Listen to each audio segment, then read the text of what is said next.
Assalamualaikum warahmatullahi wabarakatuh.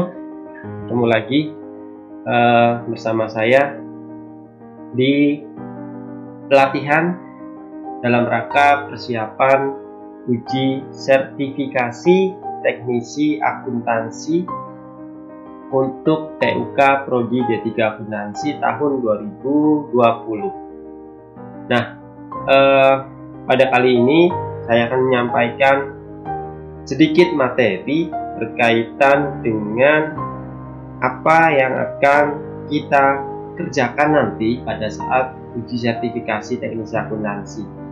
Ya, kemudian saya juga akan menjelaskan trik dan tips ya untuk mengerjakan soal jurnal. Mari kita mulai, dipersiapkan juga materinya ya, materi soal uji latihan yang sudah kita share ya. Nah, sebelumnya kita mengenal dulu nih penyelenggaranya. Penyelenggara uji sertifikasi adalah LSP Teknisi Akuntansi atau disebut LSPTA, di mana LSPTA ini adalah penyelenggara sertifikasi profesi di bidang teknisi akuntansi yang berdasar standar kompetensi kerja nasional Indonesia.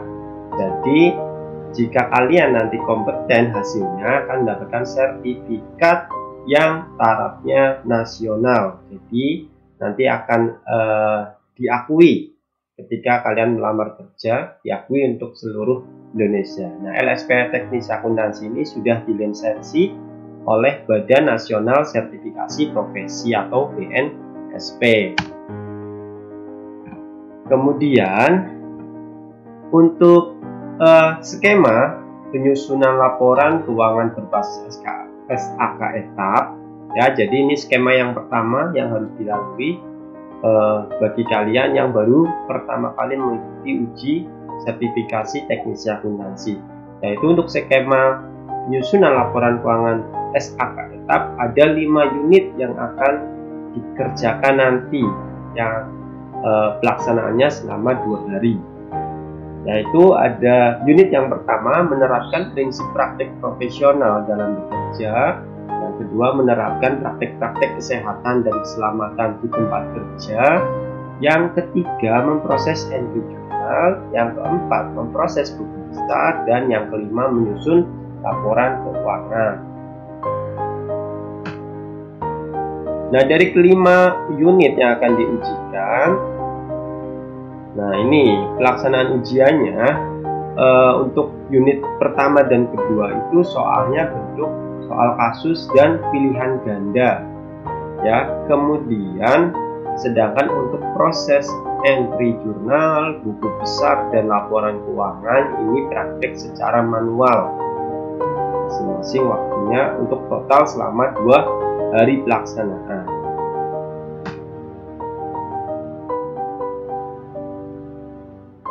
Kemudian, nah sekarang kita masuk ke trik dan tips untuk mengerjakan jurnal.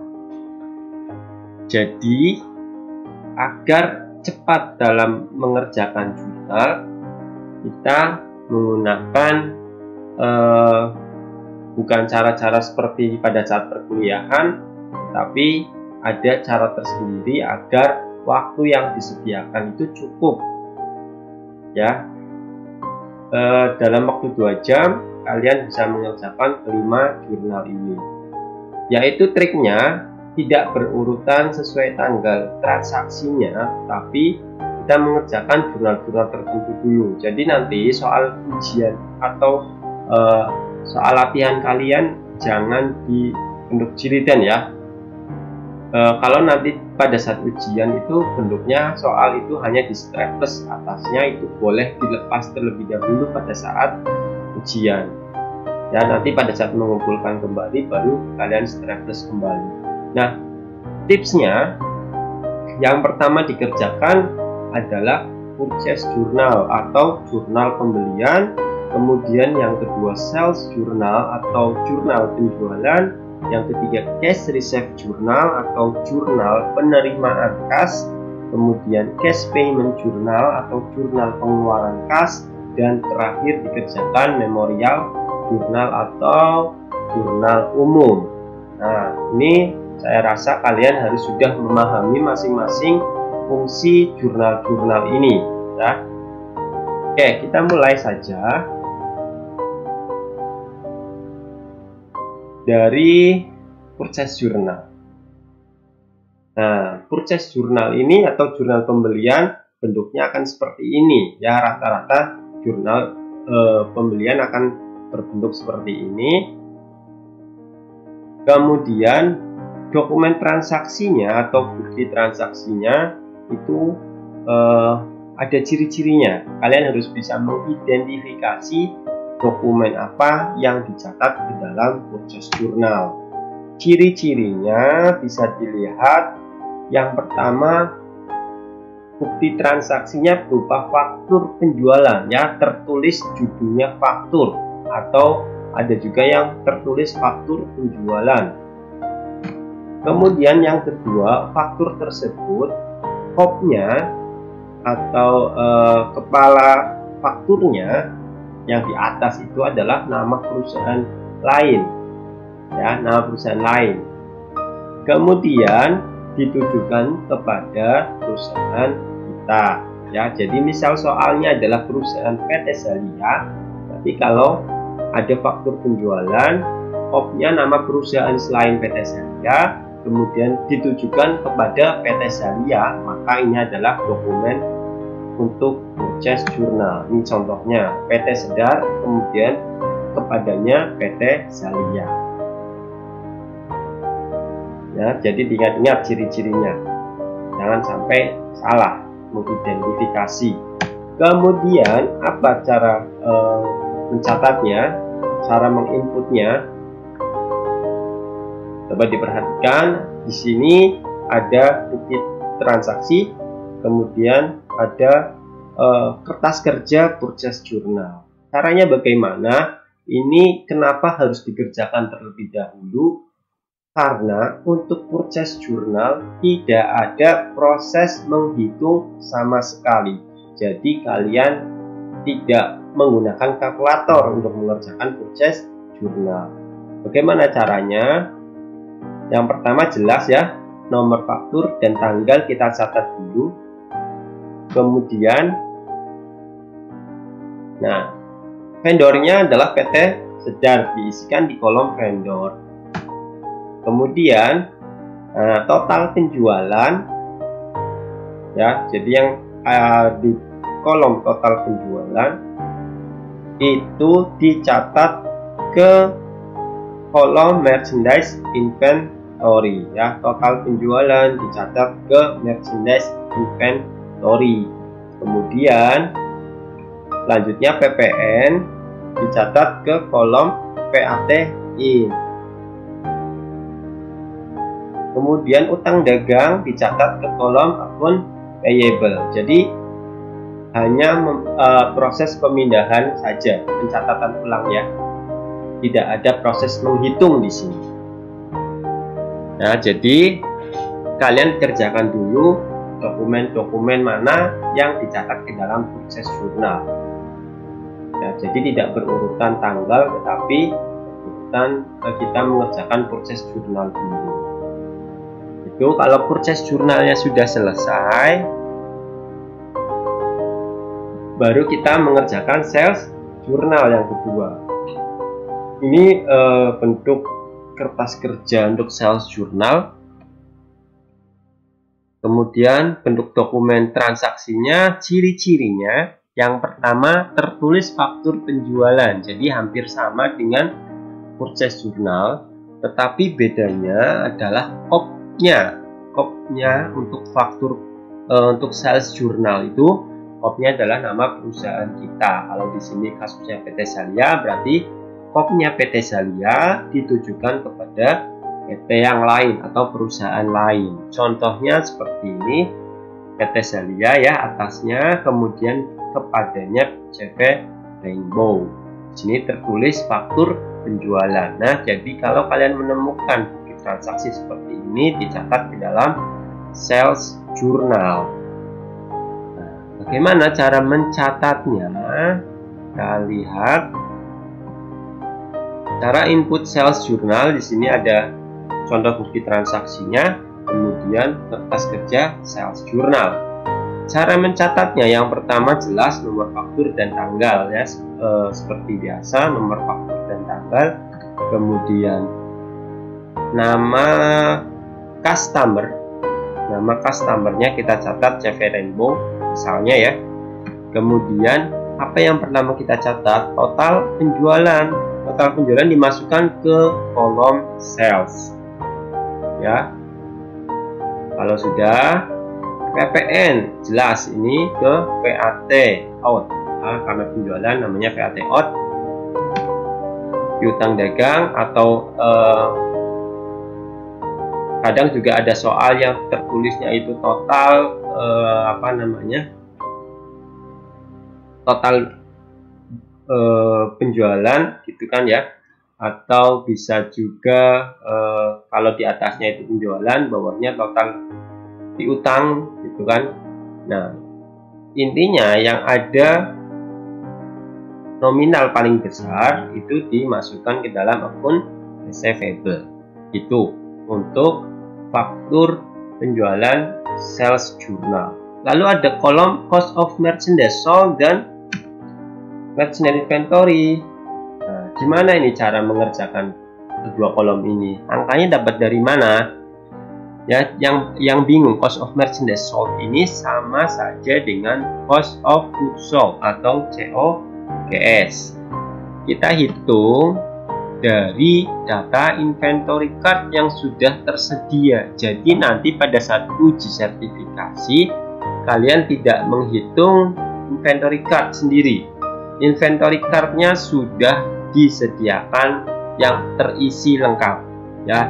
Jadi kalau kalian mengerjakan sales journal, kalian tinggal buka inventory card-nya, kemudian lihat tanggal transaksinya ya. Nih contohnya tadi transaksi tadi CV Rainbow itu tanggal 2, maka kita lihat inventory card dari ketiga item yang terjual.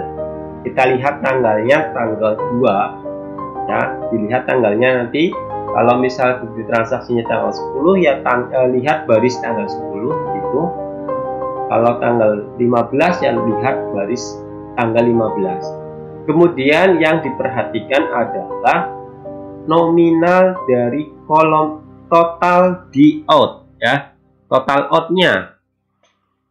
Misal ini untuk item yang pertama ada 203.520.000, kemudian item kedua, item ketiga juga sama, dilihat dari kolom total out. Kemudian apa? Dijumlahkan. Nah, dari ketiga nominal yang terjual, item yang terjual dijumlahkan. Tapi kalau misal kalian menemukan soal yang terjual cuma misal 2 item saja ya, yang di total cuma 2 item itu. Jadi sesuaikan dengan bukti transaksinya. Apa yang terjual itu di total sama dengan 416.480.000 rupiah. Nah, angka ini kita masukkan nih gimana di sales journal yang barusan, kolom merchandise, cost of merchandise sold dan merchandise inventory. Itu untuk mengerjakan sales journal. Jadi di sales journal ada proses menghitungnya, yaitu menghitung dari inventory card untuk mengisi cost of merchandise sold atau cost of goods sold dengan merchandise inventory. Kemudian berikutnya adalah cash receipt journal. Ya, ini bentuk cash receipt journal atau jurnal penerimaan kas. Nah, ini mungkin agak susah ya. Kenapa ini dikerjakan untuk urutan yang ketiga? Karena ini mulai untuk cash receipt journal ini butuh pemahaman dari kalian untuk memahami bukti-bukti transaksinya ya. Ciri-cirinya yang masuk ke cash receipt journal itu bukti transaksinya berupa bukti kas masuk ya. Jadi kalau ada tertulis bukti kas masuk atau bukti penerimaan kas, ya itu sama saja. Nah, ini dicatat ke cash receipt journal. Lalu pencatatannya bagaimana? Triknya untuk nominal yang di dalam kotak, ya. Ini contohnya diterima dari CV Rainbow. Nominal yang ada di dalam kotak atau biasanya tercetak tebal itu harus dicatat ke dalam kolom cash in bank di dalam kertas kerja, ya. Ini harus dicatat di cash in bank, ya. Jadi ingat-ingat, nominal yang ada di dalam kotak atau biasanya tercetak tebal selalu dicatat ke dalam kolom cash in bank. Lalu selain cash in bank, apalagi yang perlu dicatat? Nah, ini yang butuh pemahaman.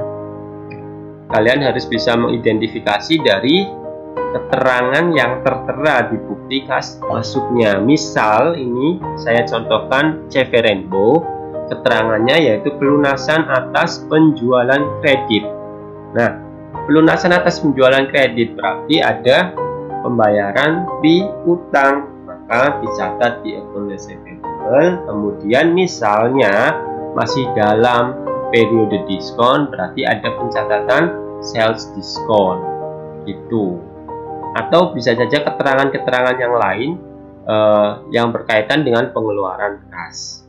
Nah, ini perlu pemahaman dan kejelian dari kalian masing-masing.